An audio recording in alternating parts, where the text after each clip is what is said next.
Всем привет!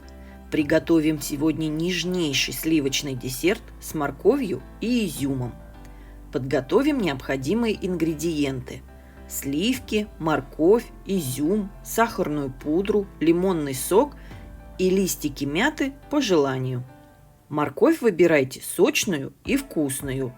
От ее сладости зависит вкус готового десерта. Сливки должны быть охлажденными. Изюм хорошо вымойте проточной водой, залейте кипятком и оставьте на 10-15 минут. За это время изюм хорошо пропарится и станет мягким. Откиньте изюм на сито и промокните бумажными полотенцами от лишней влаги. Охлажденные сливки перелейте в глубокую миску и взбивайте 3-4 минуты до консистенции крема, подсыпая сахарную пудру.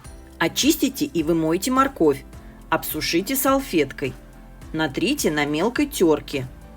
Добавьте натертую морковь к сливкам, аккуратно перемешайте.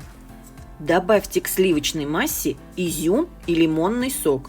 Немного изюма оставьте для украшения. Перемешайте. Для подачи подойдут порционные стаканы или креманки. Распределите массу по стаканам. Украсьте изюмом и по желанию добавьте листики мяты. Все, сливочный десерт с морковью и изюмом готов. Всем приятного аппетита, пока-пока!